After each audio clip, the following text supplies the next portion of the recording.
ప్రతి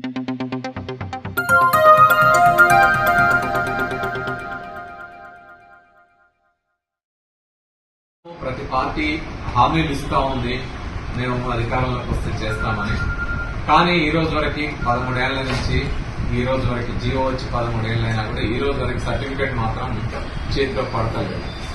పడకపోను ప్రజల ఆరోగ్యాన్ని పట్టించుకుని సేవలు చేస్తున్నా, వారికి ఇమ్మీడియట్ గా అవసరమైన ఫస్ట్ ఎయిడ్ చికిత్స అందిస్తున్న ఆరోగ్య ఇప్పుడు మొత్తం అసలు ప్రజల ఆరోగ్యానికి పెద్ద దోషులుగా చూపెడుతున్న పరిస్థితి కనపడతా ఉంది. వాళ్ళ మీద మెడికల్ కౌన్సిల్ కానీ ఇతరులు కానీ దాడులు చేస్తున్న అది కనపడుతుంది.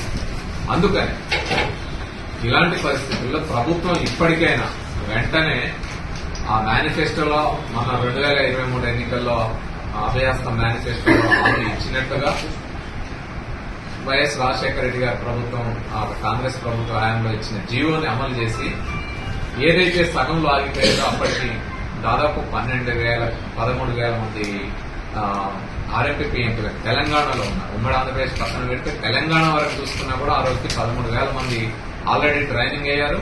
దాదాపు ఒక 20,000 మందికి పైన డీడీలు అంటే అమౌంట్ కూడా పే చేసి వాళ్ళు ఉన్నారు.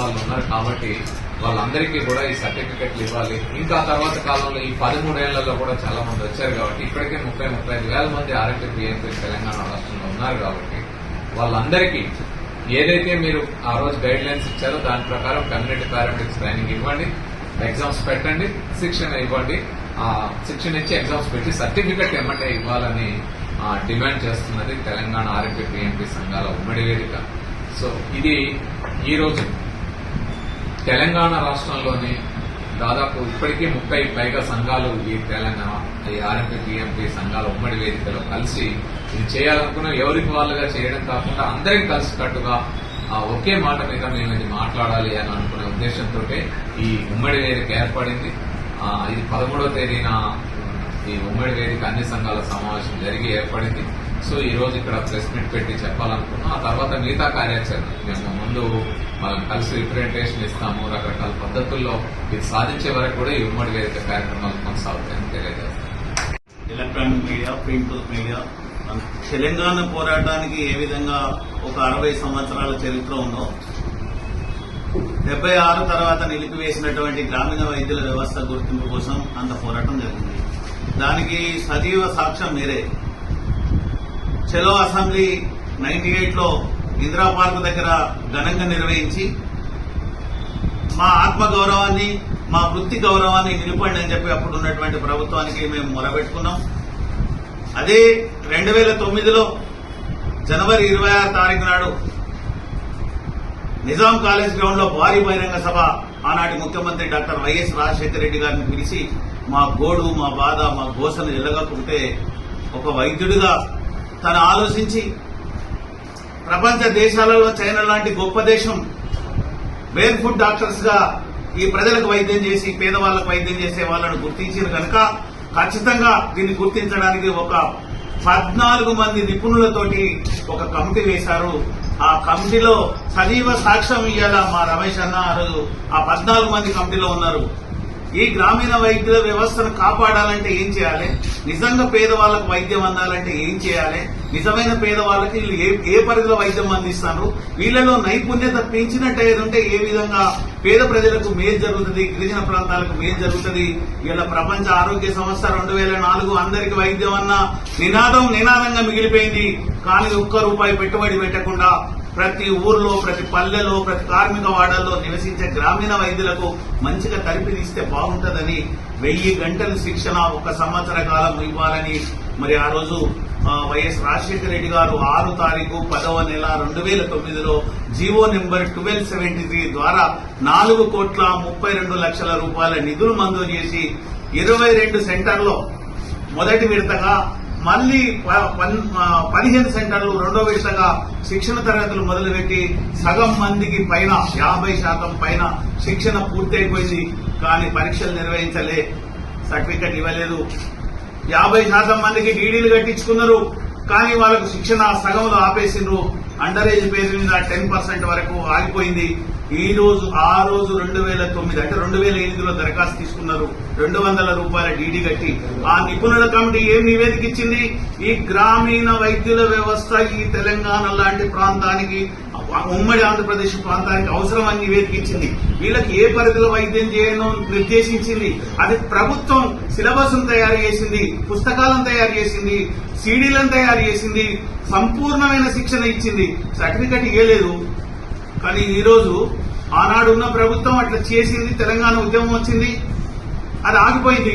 మళ్ళీ ఒక ప్రభుత్వం తెలంగాణ వచ్చిన తర్వాత కొత్త ప్రభుత్వం ఏర్పడ్డది. అది 10 సంవత్సరాల కాలంలో దాన్ని ఊసెత్తకుండా అది ఎటు కాకుండా చేసింది.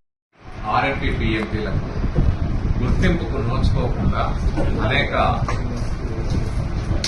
ఇబ్బందులు పాలవుతున్న పరిస్థితి ఉంది. ఉన్నప్పుడు 2009లో 1273 జీవో ప్రకారం ఈ ఆర్ఎంపీ పిఎంపీలందరికీ కూడా కమ్యూనిటీ పారామెడిక్స్ గా పారామెడికల్ బోర్డు తరఫున శిక్షణ ఇచ్చి సర్టిఫికెట్స్ ఇస్తామని వాగ్దానం చేయడమే కాకుండా కమిటీ వేసి డబ్బులు కూడా కేటాయించి శిక్షణ కూడా కొద్ది కాలం కొనసాగించారు. రాజశేఖర రెడ్డి గారి మరణం కావచ్చు, ఇతర కారణాలు కావచ్చు, తెలంగాణ ఉద్యమం ఉధృతంగా రావడం కావచ్చు, ఈ సర్టిఫికెట్లు ఇచ్చే ప్రక్రియ మధ్యలో ఆగిపోయింది అనేక కారణాలు. ఆ తర్వాత వచ్చిన టీఆర్ఎస్ గవర్నమెంట్ కూడా మేము శిక్షణ ఇస్తామని మళ్ళీ ఒక 50 లక్షలు కేటాయించి డబ్బులు ఇస్తామని సర్టిఫికెట్లు ఇస్తామని చెప్పి ప్రయత్నం చేశారు. కానీ అది కూడా ఆగిపోయింది. ప్రతి ఎన్నికల్లో కాంగ్రెస్ పార్టీ తన మేనిఫెస్టోలో ఈ గుర్తింపు ఆర్ఎంపీ పిఎంపీలకు ఇస్తామని ప్రతిసారి పెడుతోంది. మొన్న జరిగిన 2023 అసెంబ్లీ ఎన్నికల్లో కూడా కాంగ్రెస్ పార్టీ ఇచ్చిన అభయహస్తం మేనిఫెస్టోలో కూడా ఆర్ఎంపీ పిఎంపీలకు మేము 2009 అంటే రాజశేఖర రెడ్డి గారు ఇచ్చిన జీవో ప్రకారం గుర్తింపునిస్తామని చెప్పడం జరిగింది. సో అధికారంలో ఆదర్శంగా నిలిచి కాంగ్రెస్ ప్రభుత్వానికి మంచి పేరు, ప్రజలలో మాకు ఆత్మగౌరవం ఇవ్వడానికి మంచి పేరు తీసుకొస్తారని ఈ వేదిక ద్వారా తెలంగాణ రాష్ట్ర ఆర్ఎంపీ పిఎంపీ ఉమ్మడి ఐక్య వేదిక ద్వారా మీకు తెలియజేస్తున్నా. అదేవిధంగా సంఘాలు ఏవైనా సంఘాలకు అతీతంగా రాష్ట్ర సంఘాలకే మేము మనవి చేస్తున్నాం. రాష్ట్ర సంఘాల నాయకులు కూడా మీ బేషరతుగా మీ దిగువలను పక్కకు పెట్టి ఒకరు నిరసన అని, ఒకరు పాదయాత్ర అని, ఒకరు ఇంకో విధంగా చలో హైదరాబాద్ అని ఇవన్నీ కార్యక్రమాలు చేయకుండా ప్రభుత్వము సాకులంగా ఆర్ఎంపీలకు న్యాయం చేస్తామని మేనిఫెస్టోలో పెట్టింది. ప్రభుత్వము మంత్రులు ఖచ్చితంగా మీకు న్యాయం చేస్తాము, మీరు కలిసి రండి, ఐక్యంగా మీరు కలిసి వస్తే మీ ప్రాబ్లము ఒక రోజు కాదు ఒక 2 రోజులు కూర్చొనైనా దీన్ని పరిష్కరిస్తామని చెప్పి వైద్య ఆరోగ్య శాఖ మంత్రి గారు, అదేవిధంగా ముఖ్యమంత్రి గారు కూడా సాకులంగా ఉన్నారు. కాబట్టి మేము అతి తొందరలో కూడా పెద్దలు మన ఉమ్మడి వేదిక మన రమేష్ గారు మరియు శంకర్ ముద్రాజ్ గారు, బాల బ్రహ్మాచారి గారు మరియు అదేవిధంగా రమాశంకర్ గారు, మోహన్ గారు, తన్వీర్ సత్యనారాయణ గారు, హుసేన్ గారు మరియు మా కార్యవర్గ జిల్లాల అధ్యక్షులకు అందరికీ మనవి చేసేది ఏంటంటే వాళ్ళందరినీ తీసుకొని ఈ వేదిక ద్వారా ఖచ్చితంగా ఆరోగ్య శాఖ మంత్రికి పూర్తి వివరాలు ఇచ్చి తెలంగాణ రాష్ట్రంలో పనిచేస్తున్న అందరు ఆర్ఎంపీలకు న్యాయం చేయడానికే మేము ఈ వేదిక ఏర్పాటు చేసినాం. ఖచ్చితంగా కలిసి వస్తే కలదు సుఖం కాబట్టి మీరందరూ కలిసి రావడానికి ప్రయత్నం చేయండి. మా త్యాగం గురించి ఎంతో మంది ఎన్నో త్యాగాలు చేస్తేనే ఇది ఒక ఉమ్మడి వేదికగా ఏర్పాటైంది. ఎవరొక్కరు సొత్తు కాదు ఈ వ్యవస్థ. కాబట్టి ఖచ్చితంగా మేము అండదండగా ఉంటాం. భయభ్రాంతులకు గురి కాకుండా మరి ఒక విషయం ఏంటంటే ఇప్పుడు పెట్టిన ఆర్ఎంపీల మీద కేసులను ఖచ్చితంగా ప్రభుత్వం ఎత్తివేయాలి. ఇక నుంచి ఆర్ఎంపీల మీద కేసులు గాని, తనిఖీలు గాని, దాడులు గాని ఖచ్చితంగా టీఎస్ఎంసీ వాళ్ళు ఆపాలి. మేము ఎప్పుడైనా టీఎస్ఎంసీ అధికారులను, వైద్యాధికారులను, డాక్టర్లను, వైద్యులను ఖచ్చితంగా మేము గురువులనే భావిస్తున్నాం. మేము శిష్యులనే వాళ్ళకు లోబడే ఉంటాం. కాబట్టి దయచేసి టీఎస్ఎంసీ వాళ్ళు ఖచ్చితంగా అధికారులు గాని వాళ్ళ ప్యానల్ గాని ఈ ఆర్ఎంపీ పిఎంపీ పేదోళ్ల డాక్టర్లు కాబట్టి ఖచ్చితంగా వీళ్లకు ఒక మార్గదర్శకం ఇచ్చి ఆ మార్గదర్శకం లోబడి అద్దుల లోబడే వైద్యం చేయడానికి మీ వంతు కూడా మీరు ప్రభుత్వానికి వినతి పత్రం ఇవ్వండి.